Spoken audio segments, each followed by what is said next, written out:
Yo, yo, it's your boy King Marko in the building. Here to give y'all boys some game. Want y'all to like, comment, share, subscribe. Hit that notification bell for a play. Hit that cash app. Let's get into it. Well, the plot thickens again for the NFL. I ain't surprised to see this shit. I knew that Rooney Rule wasn't nothing. You know the Rooney Rule wasn't nothing when they didn't name it right. It shouldn't have been the Rooney Rule. It should have been the Al Davis Rule. That's another argument for another day. I see that the coach now is being discriminated against. So not only the players are being discriminated against, the coaches are. Okay. I thought this Rooney Rule was to make sure that coaches would actually get, black coaches would actually get a fair shake when it comes to hiring. I thought that. But I guess we was duped again. What else? What can you say about the NFL? Okay. I want to watch this interview with Brian Flores that he had this morning on Get Up. Okay. And it sheds some light on how business is done in the NFL. Okay. We're gonna watch this shit, and then I'm gonna chime in on certain points of this shit. Okay. Just bear with me, guys. Delighted now to be joined by Brian Flores, who was the head coach of the Miami Dolphins for the last several years, who was released last month and has filed, as of yesterday, a lawsuit against the National Football League about its hiring practices. Also, here are his attorneys, Doug Wigdor and John Rockets. Thank you all for coming. And Brian, let's just jump in. We have 20 minutes here, so we'll be able to cover a lot of ground, and we are delighted. You filed this lawsuit, which you are aware is obviously going to have enormous repercussions. What was the tipping point for you? They already sat there and said that, boy, you ain't never getting another job in the NFL again for this. He just forewarned you straight up. Major repercussions. That means he will never be employed for the NFL ever again. Okay? He'll be lucky, and I mean lucky, if he gets to coach a HBCU. Okay? If he's lucky. Because he's never going to coach again in NFL. Not going to happen, guys. This man will never coach on NFL. He done dropped dime on how business is done in the NFL, bro. And for that, your punishment is to never coach again. Okay? It's not gonna happen. Guys like him come a dime a dozen as far as coaching. There's plenty of coaches that can go out there and do what he do. That's what the NFL is thinking. We can get rid of him. He's easy. This is easy for him. We'll get rid of him. We survived Kaepernick. If we can survive Kaepernick, we can survive this guy. Through your experiences that made you feel this was something you needed to do? Well, I mean, just, I've been on, several interviews over the years. And look, I mean, we didn't have to file a lawsuit for the world to know that there's an issue hiring and firing practices in the National Football League. Why, that's correct. A lot of people have pointed this out. So why did you feel you needed to do this? Because we need change.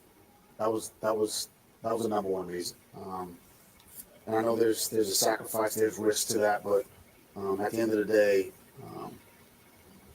we need change. We need change. I know many very capable black coaches, some of my staff who I know, if given an opportunity or when given an opportunity, are going to go and do a great job on their interview. And I would just hate for that to be a waste. And I think we need to change the hearts and minds of the people making those decisions. That's why we filed the lawsuit. Who are those people? Who specifically do you think needs the change? The owners of the NFL. All of whom are obviously white. I mean, sometimes, I'm a lawyer, obviously, but sometimes you need litigation to create change. The Rooney Rule didn't work. We now have. Yeah, see, Rooney Rule didn't work. Okay, ain't work. I ain't surprised.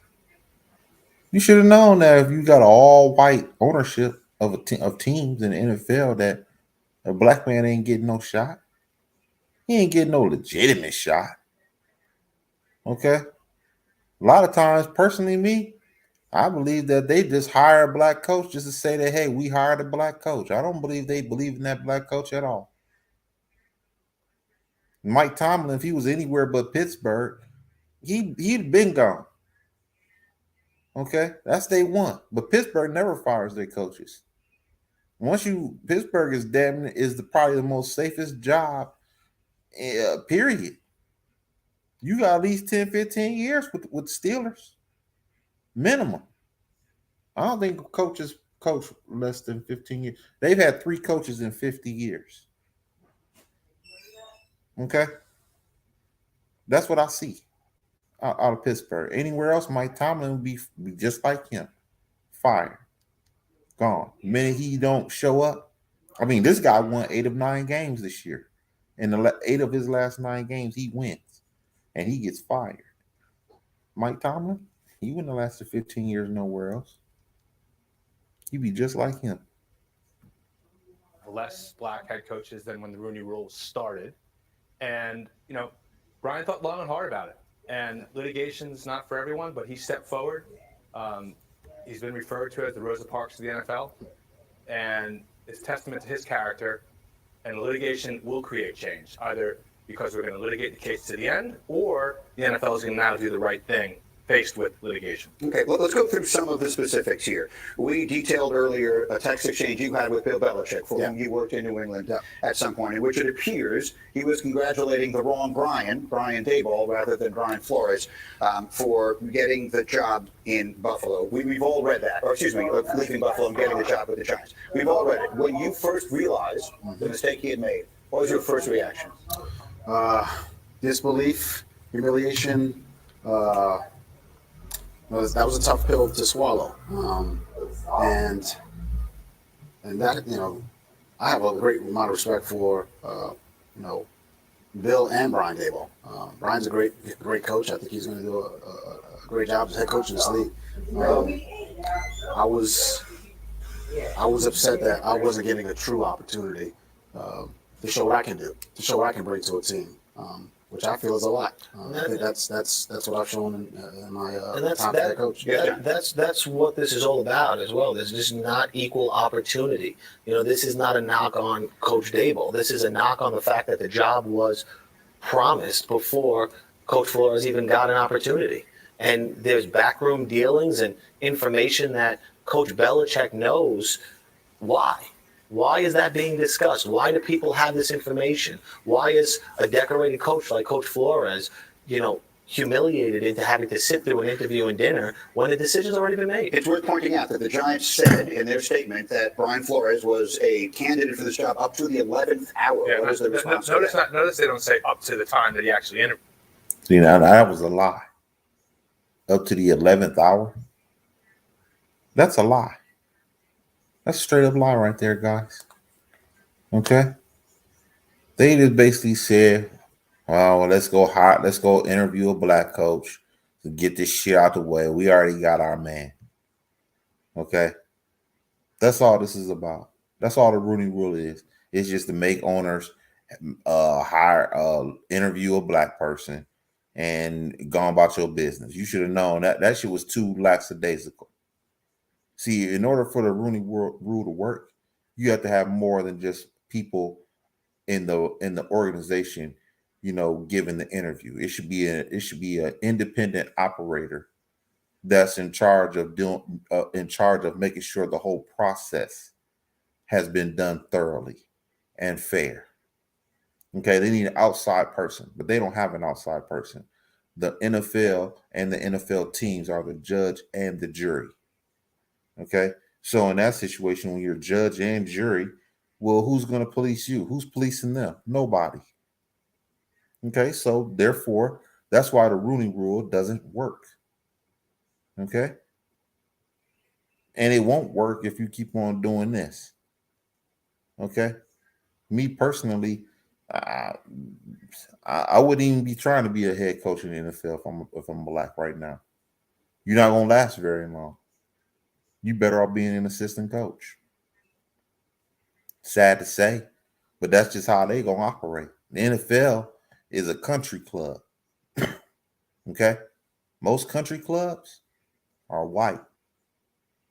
Okay, the only people that's black working is the ones working in them country clubs. Ain't no niggas invited to no country club, man. Most of them ain't. Tiger Woods done played on plenty of golf courses where he wasn't even a member of that country club, and they wasn't even thinking about Tiger being a member of that country club. Ain't no blacks allowed in no country club, man. And that's the same thing with the NFL. They a country club. That's just what it is. And the only people that's invited in that country club better be working there. If you ain't working there, you ain't allowed. That is the environment that they are working in. Okay, how many you go to any of these country clubs and you go talk to the person that runs the country club? He's white. Okay, a black person running a country club, shit, ain't happening. It ain't happening. Not gonna happen, buddy. Okay, Rooney Rule don't work. So they don't even deny the allegation that we put forth, which is that the job had already been given to Brian Dable. And so, Coach, I'm sure there are many watching who will wonder, why did you go on the interview at all? If you felt it was a sham, as you suggested in the lawsuit, why did you go? Because I believe that, innately people are good and are going to do the right. They ain't gonna do the right thing. Okay, NFL has a history of not doing the right thing. They ain't never did the right thing. It's so many players that's been ostracized and kicked out of the league for whatever reason that the NFL is known for not doing the right thing. They can't even. Earl Campbell's in a wheelchair. Okay, he's in a wheel, and you have to admit that the NFL has something to do with that. He practicing 2-3 times a week. Then he got to go play the game. Okay, and they in pads. That's why Earl Campbell in a wheelchair. They running him ragged, running 40 times in a game. That's why he in a wheelchair. Okay, Shannon Sharp just said today that he got to get his knee drained. Still, this dude ain't played football in 20 years, damn near. Okay, the NFL ain't never did nothing. Ain't never did right by nobody. I don't know what he's thinking about that, but the main reason why he showed up is to make sure that that he didn't show up, and they use that as an excuse. Okay, that's the main reason why he showed up. He knew that he was going to sue him. His lawyer sat there and told him, "You still go to that interview anyway to show that you're still interested in this job, even though you're not going to get this job." That is the main reason why he showed up, because he knew before he even got to that interview that he was going to sue the NFL if things didn't go right. Okay, and that's what this is about. Okay, that's why he went to that interview. He knew from day one that he was going to sue. That's why he showed up. And there's no way to allow them the opportunity to do the right thing or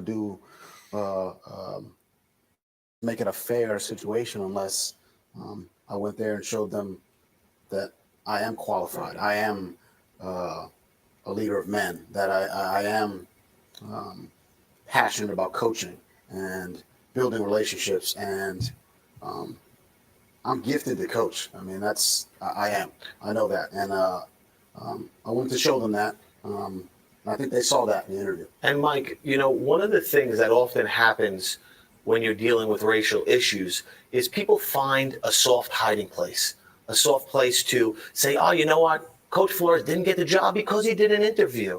Maybe he took himself out of contention.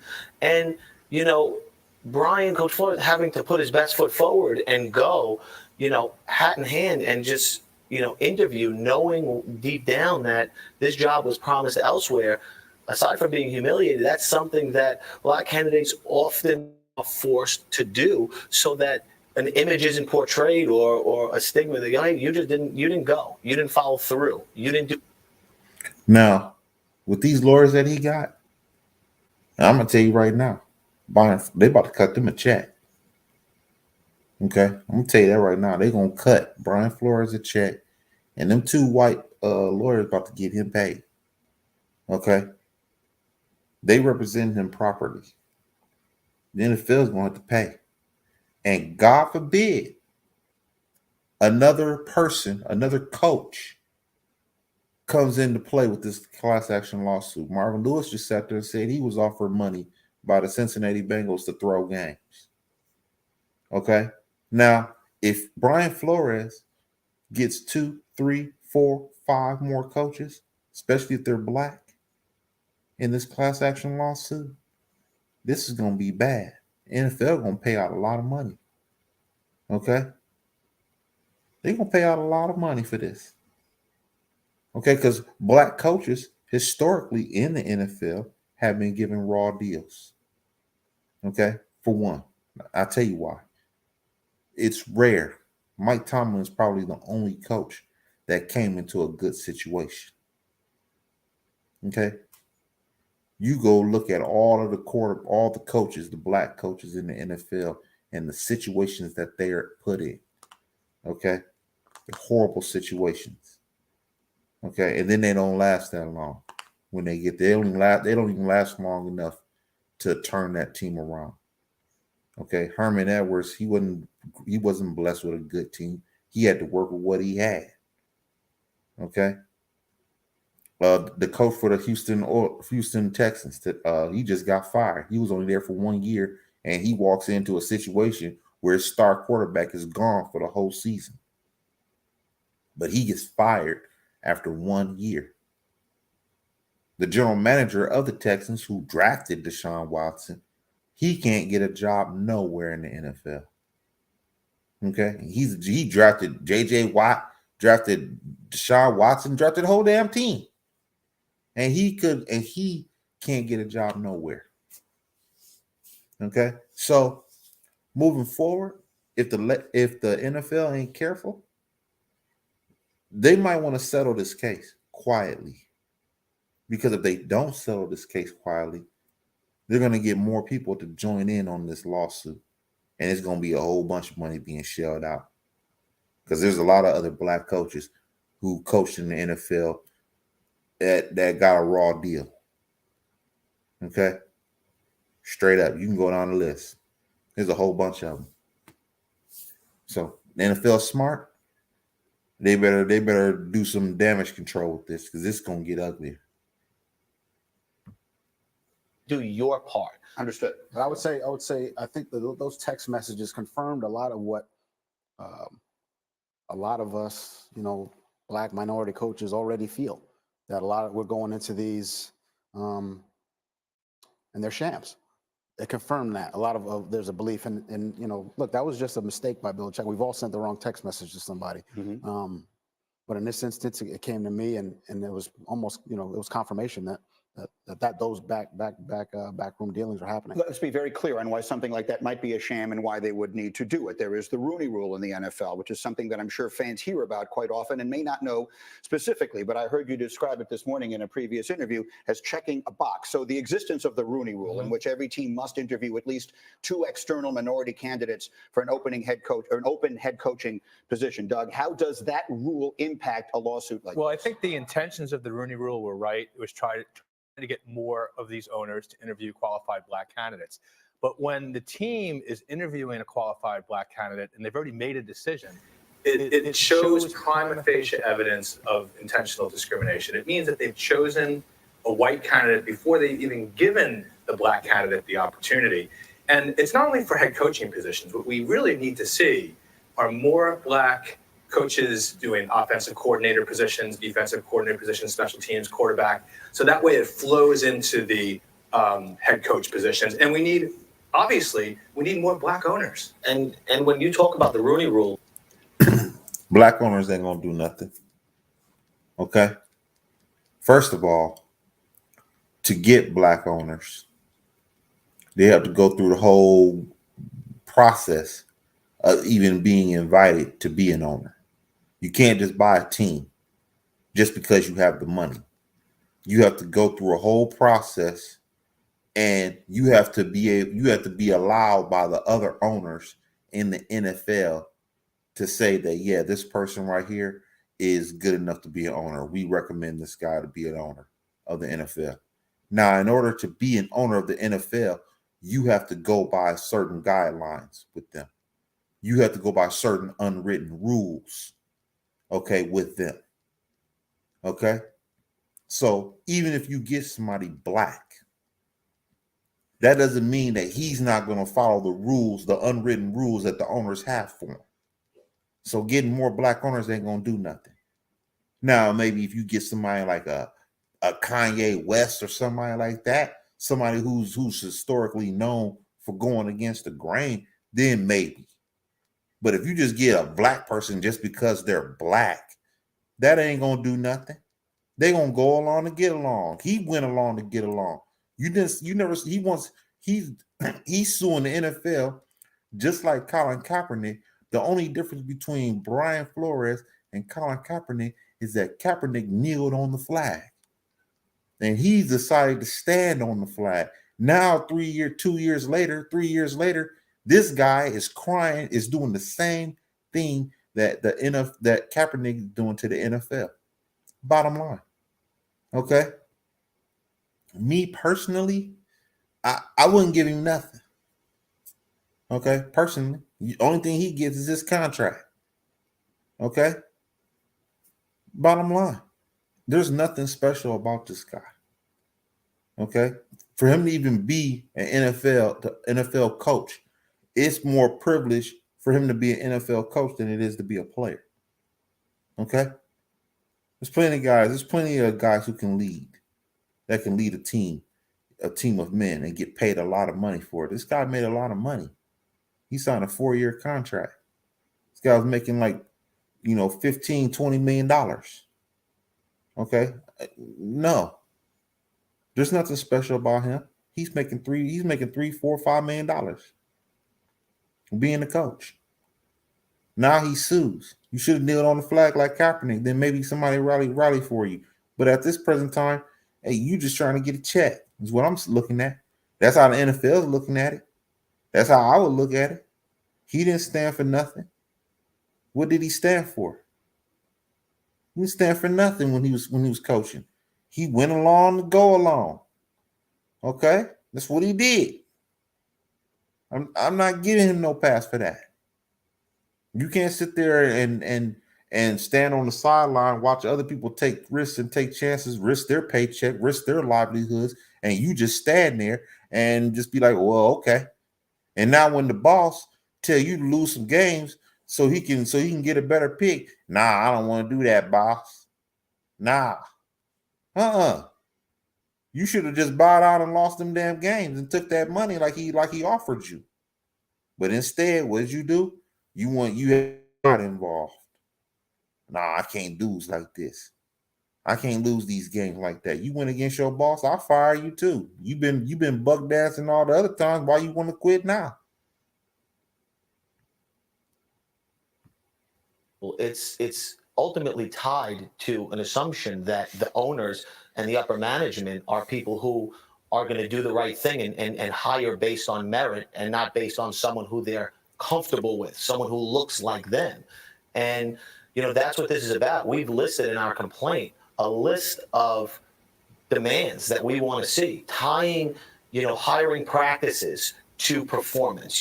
Hire a black coach, hire black executives, open up the process and provide objective evidence of what went into your decision-making process, so these decisions aren't done with the all white owners in backroom dealings with people who make them feel comfortable because they look like themselves. So you're saying level of transparency that you believe is not currently transparency. So that's one of the three specifics that you cite here of team.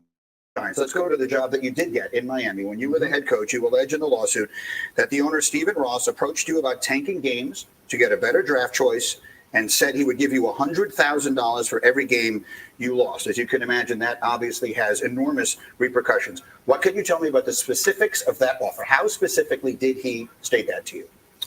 That was a conversation about not doing as much as we needed to do to win football games. Take a flight, go on vacation. I'll give you $100,000 per loss. Like, those are just the exact words. It's not something. Look, I deal in truth, and I say that to the players as well. I'm going to give you, good news, bad news, but it's going to be the truth. It's going to be honest. See, this right here is going to get him. This is the reason why his ass going to be out of the league. Okay, he going to be gone. Not even threw one of the owners under the bus. You are not going to get hired by anybody in the NFL soon. He not getting. They saying he got another job offer from. He got another job. He got another chance to get a job in New Orleans and somewhere else. I'm not sure which one it is, but it's definitely New Orleans. Okay, he's not going to get that job. Okay, offered $100,000 to lose games in 2019. I mean, to be honest with you, that was your first year in the league. Okay, that was your first year as a coach. Wasn't nothing expected out of you. You should have lost them damn games. Okay, you should have. He was probably trying to get a quarterback. Okay, that could be better for you. Okay, that's what you should have did. You should have lost them damn games. Okay, even if you did get fired, you still getting 3 years on your pay on your salary. You getting $10-15 million even if they fire you. So you in a win-win situation, and you getting $100,000. You should have lost the motherfucking game. And then on top of that, your politics won't be so bad because your politics is bad now. Okay, you just sat there and said that I ain't gonna lose. No, I'm not gonna lose. I'm not gonna take the $100,000 per loss. Okay, I'm not gonna do that. Okay, that means right there you can't be bought. They can't reason with you with money. They already paying you a handsome salary to be the coach, and they giving you $100,000 per loss. Okay, that right there says that you can't be bought. That we can't reason with you. You don't see the big picture. Okay. Bottom line, he's not gonna be back in the NFL. They can't reason with him, and now he done snitched on them too. This a wrap. It's a wrap for him. He ain't getting in the NFL no more. He'd be lucky if he coaches a college team. This guy's gonna be coaching Bowie State University. That's what he's gonna be at. Okay, you ain't gonna see him coaching no big time shit no more. He won't even get a job at a halfway decent school. You know what I'm saying? A Big 12 school, a bottom rate Big 12 school. He won't get that. This guy's gone. It's out of here. He ain't getting no job. It's a wrap. Honest. And in that instance, look, I came from, but this game's done a lot for me, a lot for me personally and my family. I've said this, on other, shows, but my parents are immigrants. I'm first generation. I grew up with, in a tough neighborhood here in Brooklyn, Brownsville, where there's crime and poverty and, violence. And it was hard to make it out of there. And the game of football is a reason why, or a big reason why, along with a lot of the great people mentors I've had in my life, why I was able to have the success that I've had. So to disrespect the game that way was something that, trust was lost, and there were certainly some strained relationships, and ultimately I think that was to my demise in Miami. And his story is not unique. Right. People are tweeting out coaches, high level coaches, who have even contacted us, are talking about being in a similar situation. So, as part of what we're doing in creating this class action, is not just Coach Flores is taking the lead and making the ultimate sacrifice, but there's going to be more. I want to make sure I'm clear here. You're saying coaches are reaching out about having been in similar situations with regard to hiring or with regard to being incentivized to lose games? Both. I want to come back to you. Yeah, like I said before, all they need to win this case, I don't believe he deserves anything, me personally. That's what I firmly believe. I don't believe he deserves anything, but he still can win this case. And if they can get 3 or 4 more guys who've been in a situation just like this or worse, because I'm sure there's worse. Okay. That coach in Houston got done dirtier than him. Okay. He got hired into a job, and his star quarterback is gone. He dealing with a rookie quarterback and a journeyman quarterback. That's what he was dealing with. Okay, and he got fired. Okay, that's worse than him. I can tell you that right now. At least the Dolphins had a decent team. That team wasn't that bad. Okay, this coach inherited a team that lost Deshaun Watson, lost D Hop, lost J.J. Watt. Okay, he lost a whole cornerstone of a team. Okay, and then he comes in there and he gets fired after 1 year. That's worse than him. Now, if you add him in there, and if you add in a couple other coaches in there, then they can get paid. Okay, the NFL gonna go away. They're gonna go away with they tail tucked between their legs if they ain't careful. That's what I see. They're gonna lose this case. This case is a loss, and the NFL can't keep taking these losses. They got to do some major damage control. Okay, they have to do some major control now because it's bad enough you got this. Now, then you're dealing with Antonio Brown, and you're dealing with a whole bunch of other things that might be coming down the pipeline. Okay, it's just too much mess with the NFL. The NFL is going to have to change their ways. I don't know who's worse, them or the NCAA. But I think the NFL is worse than the NCAA. At least the NCAA came around, even though they were damn near forced to come around. But they at least came around. The NFL at this point, they ain't coming around at all. They worse. They might be the worst ran organization when it comes to diversity. I would have to say that. They are adamant. This is a country club. The NFL is a country club. This ain't no organization. You have to look at the NFL as a country club. That's how they feel this is. That's how they running it. They running there like saying, "Hey, we only people that's black that's gonna be here are the ones that's working." Okay. Now, as far as the leadership, the face of this institution, they're gonna be white. The greatest coaches in the NFL to ever coach the game are gonna be white. They will never be black. Okay. The greatest faces at the quarterback position are going to be white. They're not going to be black. This is a country club, guys. Okay, that's what you're looking at. This is worse. Them and PGA golf is the worst diverse sporting institutions in the world. That's that. You go look that up. There ain't no doubt about that.